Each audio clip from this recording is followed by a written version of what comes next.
সাইয়্যিদনা মূসা আলাইহিস সালাম ও খিজির আলাইহিস সালামের ঘটনা।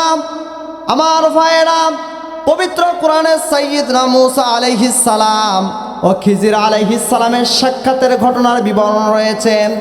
বিভিন্ন হাদিস গ্রন্থ তথা বুখারী, মুসলিম, নাসাই এবং তিরমিজিতে ঘটনাটি বর্ণিত হয়েছে। হযরত উবাই ইবনে কাব এবং হযরত আবু হুরায়রা রাদিয়াল্লাহু তাআলা আনহু হতে ইবনে আব্বাস রাদিয়াল্লাহু তাআলা আনহু-এর এই হাদিস বর্ণিত যে রাসূল করিম সাল্লাল্লাহু আলাইহি ওয়াসাল্লাম বলেছেন, সাইয়্যিদনা মূসা আলাইহিস সালাম বনি ইসরাইলের সামনে খুতবা প্রদানের জন্য দাঁড়ান। তখন তাকে প্রশ্ন করা হয় যে সবচেয়ে বড় আলেম কে, সবচেয়ে বড় জ্ঞানী কে? সাইয়্যিদনা মূসা আলাইহিস সালাম বলেন যে আমি সবচেয়ে বড় আলেম, আমি সবচেয়ে বড় জ্ঞানী। তার এ জবাবে আল্লাহ সুবহানাহু তাআলা অসন্তুষ্ট হন। সাইয়্যিদনা মূসা আলাইহিস সালামের নিকট ওহী নাজিল হয় যে আমার এক বান্দা মাজমাউল বাহরাইনে থাকে, সে তোমার চেয়ে বড় আলেম, সে তোমার চেয়েও বড় জ্ঞানী। সুবহানাল্লাহ, আরো জোরে বলেন সুবহানাল্লাহ।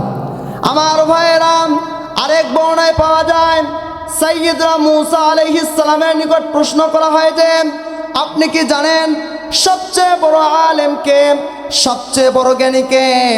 সাইয়্যিদনা মূসা আলাইহিস সালাম বললেন আমি জানি না। তখন আল্লাহ সুবহানাহু তাআলা ওহীর মাধ্যমে সাইয়্যিদনা মূসা আলাইহিস সালামকে জানান যে আমার বান্দা খিজির আলাইহিস সালাম সে সবচেয়ে বড় আলেম, সবচেয়ে বড় জ্ঞানী। সুবহানাল্লাহ। আমার ভাইয়েরা, সাইয়্যিদনা মূসা আলাইহিস সালাম জানতে চান যে তার সাথে কোথায় এবং কিভাবে সাক্ষাৎ হতে পারে। আল্লাহ সুবহানাহু তাআলা বলেন তোমার খাদ্যের থলিতে একটি মাছ রাখো, তা যেখান থেকে গায়েব হয়ে যাবে, যেখান থেকে হারিয়ে যাবে, সেখানে সাইয়্যিদনা খিজির আলাইহিস সালামের সাক্ষাৎ পাবে। সুবহানাল্লাহ, আরো জোরে বলেন সুবহানাল্লাহ। তাই তিনি নির্দেশ অনুযায়ী খাদ্যের থলিতে মাছ নিয়ে রওনা হয়ে পড়েন এবং তার সহযাত্রী হন সাইয়্যিদনা ইউসা আলাইহিস সালাম। রব্বুল আলামিন কুরআনুল কারীমের 18 নম্বর সূরা সূরাতুল কাহফের 60 নম্বর আয়াত থেকে নিয়ে 82 নম্বর আয়াত পর্যন্ত সেই ঘটনা বর্ণনা করছেন। রব্বুল আলামিন বলেন ওয়া ইয ক্বালা মূসা লিফাতাহু লা আবরাহু হাত্তা আবলুগা মাজমাআল বাহরাইনি আও আমদিয়া হুকুবা। আল্লাহ পাক বলেন যখন সাইয়্যিদনা মূসা আলাইহিস সালাম তার যুবক সঙ্গীকে বললেন দুই সমুদ্রের সঙ্গম স্থলে না পৌঁছা পর্যন্ত আমি থামব না, অথবা আমি যুগ যুগ ধরে চলতে থাকব। জোরে বলেন সুবহানাল্লাহ, আরো জোরে বলেন সুবহানাল্লাহ। আমার ভাইয়েরা, তারা একখানা পাথরের কাছে পৌঁছান এবং তাতে মাথা রেখে উভয়ে শুয়ে পড়েন। মাছটি থলে থেকে বের হয়ে সাগরের দিকে পাড়ি জমায়।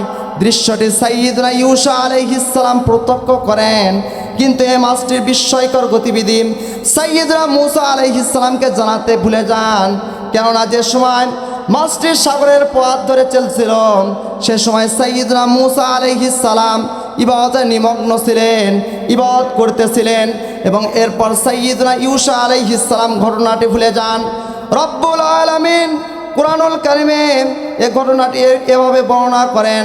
রব্বুল আলামিন বলেন ফালাম্মা বালাগা মাজমা বাইনিহিমা নাসিয়া হুতাহুমা ফাত্তাখাযা সাবিলাহু ফিল বাহরি সারাবা।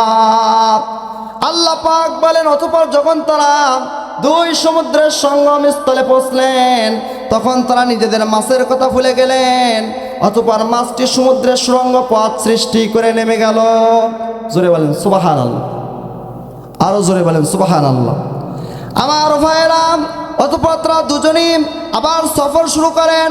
হঠাৎ সাইয়্যিদনা মূসা আলাইহিস সালামের ক্লান্তি অনুভূত হতে লাগলো।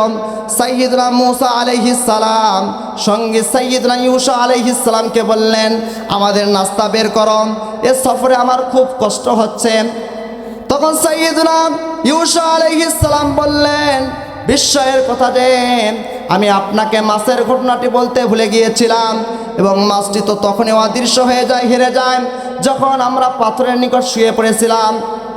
আমার ভাইয়েরাম, এ কথা শুনে সাইয়্যিদুনা মূসা আলাইহিস সালাম বললেন, এটাই তো সেই স্থান, সেই জায়গা আমরা যার সন্ধান করছি। সুতরাং তারা নিজেদের পদচিহ্ন অনুসরণ করে সেই স্থানে প্রত্যাবর্তন করেন এবং যখন পাথরখানার নিকটবর্তী হন তখন সেখানে চাদর ডেকে শায়িত এক বৃদ্ধকে দেখতে পান। বলেন সুবহানাল্লাহ। আমার ভাইয়েরাম, সাইয়্যিদুনা মূসা আলাইহিস সালাম তাকে সালাম জানান এবং নিজের পরিচয় দেন, আমি মূসা। সাইয়্যিদুনা খিজির আলাইহিস সালাম জিজ্ঞাসা করেন, আপনি কি বনি ইসরাইলের নবী মূসা? জবাবে সাইয়্যিদুনা মূসা আলাইহিস সালাম বলেন, হ্যাঁ, আমি বনি ইসরাইলের নবী মূসা। আমার ভাইয়েরাম, অতঃপর সাইয়্যিদুনা খিজির আলাইহিস সালাম জিজ্ঞাসা করেন, আমি কি আপনার সাথে থাকতে পারি যেন আপনি আমাকে সে ইলম শিক্ষা দেন, সে জ্ঞান শিক্ষা দেন যা আপনাকে আল্লাহ সুবহানাহু ওয়া তাআলার পক্ষ হতে শেখানো হয়েছে? সাইয়্যিদুনা খিজির আলাইহিস সালাম জবাবে বলেন যে, আপনি আমার সাথে কিছুতেই ধৈর্য ধারণ করতে পারবেন না, আপনি আমার সাথে কিছুতেই সবর করে থাকতে পারবেন না। সাইয়্যিদুনা মূসা আলাইহিস সালাম বললেন, আলা সাতাজিদুনি ইনশাআল্লাহু মিনাস সাবিরিন। ইনশাআল্লাহ আপনি আমাকে সবরকারী পাবেন, ধৈর্যশীল পাবেন এবং আপনার কোনো ব্যাপারে আমি অবাধ্য থাকব না। জোরে বলেন সুবহানাল্লাহ, আরো জোরে বলেন সুবহানাল্লাহ। সাইয়্যিদুনা মূসা আলাইহিস সালাম এই ঘটনা বলার পরে সাইয়্যিদুনা খিজির আলাইহিস সালাম বললেন, আমার সঙ্গে চলেন, তবে একটা শর্ত আছে। পবিত্র কোরআনের ভাষায় শর্তটা হলো, আলা ফাইনিত্তাবাতানি ফালা তাসআলনি আন শাইইন হাত্তা উহদিতা লাকা মিনহু যিকরা। যদি আপনি আমার অনুসরণ করেনি তবে কোনো বিষয়ে আপনি আমাকে প্রশ্ন করবেন না যে পর্যন্ত না আমি সে সম্পর্কে আপনাকে কিছু বলি। অর্থাৎ আমি যা করি তা দেখতে পারবেন, কিছু বলতে পারবেন না। প্রয়োজন হলে আমি আমার কাজের ব্যাখ্যা দিব, কোনো প্রশ্ন করতে পারবেন। আমার ভাইয়েরা, এ কথাবার্তা ও অঙ্গীকারের পর তারা উভয় সমুদ্রের ধার দিয়ে চলতে থাকেন। চলার পথে তারা একটা নৌকা দেখেন এবং তারা নৌযান পরিচালকদের সাথে তাতে আরোহণের কথাবার্তা চালান। নৌযান চালকরা সাইয়্যিদুনা খিজির আলাইহিস সালামকে ভাড়া ছাড়াই তাদের নৌকায় তুলে নেন।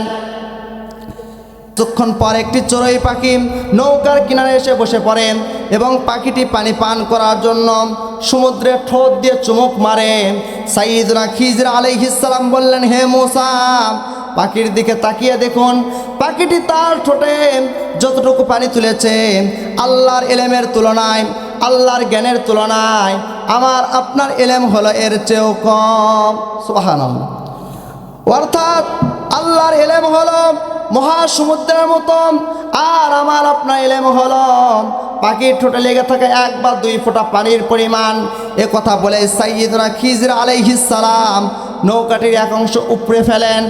এতে সাইয়্যিদুনা মূসা আলাইহিস সালাম বিস্মিত হয়ে বললেন, আলা আখরাকতাহা লিতুগরিকা আহলাহা লাকাদ জিতা শাইআন ইমরা। সাইয়্যিদুনা মূসা আলাইহিস সালাম বললেন, আপনি কি নৌকার আরোহীদের ডুবিয়ে দেওয়ার জন্য নৌকা ছিদ্র করে দিলেন? তারা তো ডুবে যাবে। এমন খারাপ কাজ করার তো কোনো যুক্তিযুক্ত কারণ থাকতে পারে না। জোরে বলেন সুবহানাল্লাহ। আমার ভাইয়েরা, সাইয়্যিদুনা মূসা আলাইহিস সালাম বললেন, ওই নৌকা চালকরা আমাদের ভাড়া ছাড়াই তাদের নৌকায় উঠিয়েছে আর আপনি তাদের নৌকাটায় ছিদ্র করে দিলেন, তারা তো ডুবে যাবে। এমন খারাপ কাজ করা তো কোনো যুক্তিযুক্ত কারণ থাকতে পারে না। সাইয়্যিদুনা মূসা আলাইহিস সালামের কথা শুনে সাইয়্যিদুনা খিজির আলাইহিস সালাম বললেন, আলা আলাম আকুল ইন্নাকা লান তাসতাতিআ মাইয়া সাবরা। সাইয়্যিদুনা খিজির আলাইহিস সালাম বললেন, আমি কি বলিনি যে আপনি আমার সাথে কিছুতেই ধৈর্য ধরতে পারবেন না? আমি তো আগেই বলেছিলাম যে আপনি আমার সঙ্গে থেকে ধৈর্য ধারণ করতে পারবেন না বলে আমি আপনাকে আমার সঙ্গে আনতে চাইনি। সাইয়্যিদুনা মূসা আলাইহিস সালাম বললেন, আমার স্মরণ ছিল না, আমার ত্রুটি আপনি ক্ষমা করে দিন এবং এই ব্যাপারে আমাকে অধিক কষ্ট দিবেন না। শর্তের প্রথম বিরুদ্ধ আচরণ সাইয়্যিদনা মূসা আলাইহিস সালামের পক্ষ হতে ভুলবশত হয়েছে। আমার ভাইয়েরা, অতঃপর তারা দুজনই নৌকা হতে অবতরণ করে চলতে থাকেন। এক স্থানে দেখতে পান যে একটি ছেলে বাচ্চাদের সাথে খেলাধুলায় ব্যস্ত। সাইয়্যিদনা খিজির আলাইহিস সালাম ওই ছেলেটির মস্তক উপর থেকে বিচ্ছিন্ন করে দেন। অদ্ভুত এই কাণ্ড দেখে সাইয়্যিদনা মূসা আলাইহিস সালাম স্থির থাকতে পারলেন না। এটা তো আগের চেয়ে মারাত্মক কাজ। তিনি নিজের ওয়াদা ভুলে গেলেন। সাইয়্যিদনা খিজির আলাইহিস সালামকে রাগত স্বরে বললেন, ক্বালা আকাতালতা নাফসা যাকিয়াতাম বিগাইরি নাফস লাকাদ জিতা শাইআন নুকরা। সাইয়্যিদনা খিজির আলাইহিস সালামকে সাইয়্যিদনা মূসা আলাইহিস সালাম বললেন, সাইয়্যিদনা খিজির আলাইহিস সালাম বললেন, আমি প্রথমে বলেছিলাম যে আপনি ধৈর্য ধারণ করতে পারবেন না। সাইয়্যিদনা মূসা আলাইহিস সালাম বললেন, আমার মনে ছিল না। আচ্ছা, সামনে চলেন, আর এমনটি হবে না। আমি আপনার কোনো কাজ দেখে কোনো প্রশ্ন করব না। যদি আপনার কোনো কাজে কোনো প্রশ্ন করি তাহলে আপনার কাজ থেকে আমাকে বিদায় করে দিবেন। সুবহানাল্লাহ, আরো জোরে বলেন সুবহানাল্লাহ। আমার ভাইরা, অতঃপর তারা দুজনে আবার সামনে অগ্রসর হতে লাগলেন এবং একটি জনপদে পৌঁছান। চলতে চলতে তারা ক্লান্ত হয়ে পড়েন, পেটে ক্ষুধাও লেগে যায়, সঙ্গে থাকা খাবারও ফুরিয়ে এসেছে। সাইয়্যিদনা খিজির আলাইহিস সালাম সেখানকার লোকদের কাছে খাবার চান, কিন্তু গ্রামবাসী তাদের মেহমানদারি করতে অস্বীকৃতি জানায়। ওই জনপদে চলার সময় তারা এমন একটি প্রাচীর দেখতে পান যা যে কোনো মুহূর্তে ভেঙে যেতে পারে। সাইয়্যিদনা খিজির আলাইহিস সালাম তার সব হস্তে সোজা করে দেন। সুবহানাল্লাহ, আর জোরে বলেন সুবহানাল্লাহ। আমার ভাইয়েরা, এটা দেখে সাইয়্যিদনা মূসা আলাইহিস সালাম আশ্চর্য বোধ করেন। এরা আমাদের কোনো উপকার করলো না, মেহমানদারি চাওয়ার পর খাবার দিল না। আপনি কেন তাদের উপকার করতে গেলেন? ইচ্ছা করলে তো বিনিময় গ্রহণ করতে পারতেন। সাইয়্যিদনা খিজির আলাইহিস সালামকে দেওয়া প্রতিশ্রুতি তিনি ভুলে গেলেন। সাইয়্যিদনা মূসা আলাইহিস সালাম বললেন, আপনি ইচ্ছা করলে তো এই কাজের বিনিময়ে কিছু পারিশ্রমিক নিতে পারতেন। পারিশ্রমিক ছাড়া কেন এই উপকার করলেন? সাইয়্যিদনা মূসা আলাইহিস সালামকে সাইয়্যিদনা খিজির আলাইহিস সালাম বললেন, ক্বালা হাদা ফিরাকু বাইনি ওয়া বাইনাক। এটাই হচ্ছে আপনার ও আমার মধ্যে বিচ্ছিন্ন হওয়ার সময়। আপনার কথা অনুযায়ী আর আপনি আমার সঙ্গে থাকতে পারবেন না। এবার আপনি চলে যান, তবে যাওয়ার আগে আমার 3টি কাজের ব্যাখ্যা শুনে যান। এগুলোর ব্যাপারে তো আপনি ধৈর্য ধারণ করতে পারেননি, তাই ব্যাখ্যা শুনুন। প্রথম ঘটনার ব্যাখ্যা, আম্মাস সাফিনাতু ফাকানাত লিমাসাকিনা ইয়ামালুনা ফিল বাহরি ফাআরাদতু আন আইবাহা ওয়া কানা ওয়ারাআহুম মালিকুন ইয়াখুযু কুল্লা সাফিনাতিন গসবা। নৌকাটির ব্যাপারে সেটি ছিল কয়েকজন দরিদ্র ব্যক্তির। তারা সমুদ্রে জীবিকা অন্বেষণ করত।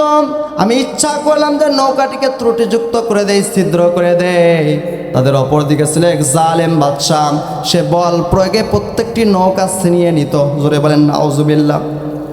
আমার ভাইয়েরা, সাইয়্যিদনা খিজির আলাইহিস সালাম বললেন, আপনার দৃষ্টিকোণ থেকে আমার এক কাজটি অপরাধ ছিল, কিন্তু বাস্তবে তা ছিল তাদের জন্য বিরাট উপকারের কাজ।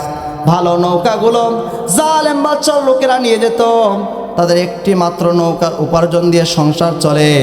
নৌকা নিয়ে গেলে তাদের চলা কষ্টকর হতো, তাই আমি নৌকা ছিদ্র করে দিয়েছি যাতে জালেম বাদশার লোকেরা তাদের নৌকা না নেয়। পরে তারা নৌকা মেরামত করে নিতে পারবে। বলেন সুবহানাল্লাহ। অতঃপর আমি ইচ্ছা করলাম যে তাদের পালন করতে তাদের তার চাইতে পবিত্রতায় মহত্তর ও ভালোবাসায় ঘনিষ্ঠতর একটি শ্রেষ্ঠ সন্তান দান করুক। জোরে বলেন সুবহানাল্লাহ, আরো জোরে বলেন সুবহানাল্লাহ। অর্থাৎ যেই বালকটিকে আমি হত্যা করে ফেললাম সে বড় হয়ে কাফের হবে। তার পিতামাতা ছিল ইমানদার ও নেককার, তাদের ঘরে কাফের সন্তান বড় হওয়া ভালো নয়, তাই আমি বালকটিকে হত্যা করে ফেললাম। এই বালকের পর তার পিতামাতার ঘরে ইমানদার ও নেককার সন্তান জন্মগ্রহণ করবে। সুতরাং আপনার দৃষ্টিতে কাজটি খারাপ হলেও মূলত তা খারাপ না, বরং এটা একটা ভালো কাজ। জানা যায় ওই লোকটির ঘরে পরে একটি কন্যা সন্তান জন্মগ্রহণ করে, যার বংশে 70 জন নবী জন্মগ্রহণ করেন। সুবহানাল্লাহ, আরো জোরে বলেন সুবহানাল্লাহ। তৃতীয় ঘটনার ব্যাখ্যা, ওয়া আম্মাল জিদারু ফাকানা লিগুলামাইনি ইয়াতীমাইনি ফিল মাদিনাতি ওয়া কানা তাহতাহু কানজুল লাহুমা ওয়া কানা আবুহুমা সালিহা। প্রাচীরের ব্যাপার হলো, সেটা ছিল শহরের দুজন ইয়াতীম বালকের, এর নিচে ছিল তাদের গুপ্তধন এবং তাদের পিতা ছিল সৎ কর্মপরায়ণ। ফাআরাদা রাব্বুকা আইয়াবলুগা আশুদ্দাহুমা ওয়া ইয়াস্তাখরিজা কানজাহুমা রাহমাতাম মির রাব্বিক। সুতরাং আপনার রব দয়াবশত ইচ্ছা করলেন যে তারা যৌবনে পদার্পণ করুক এবং নিজেদের গুপ্তধন উদ্ধার করুক। সুবহানাল্লাহ। আমার ভাইয়েরাম, সাইয়্যিদনা খিজির আলাইহিস সালাম বললেন, দুজন ইয়াতীম নাবালক বাচ্চার সম্পদ ছিল এই বাড়ির নিচে। দুজনের নাম ছিল আদ্রাম ও দারিম। তাদের পিতা কাসেম।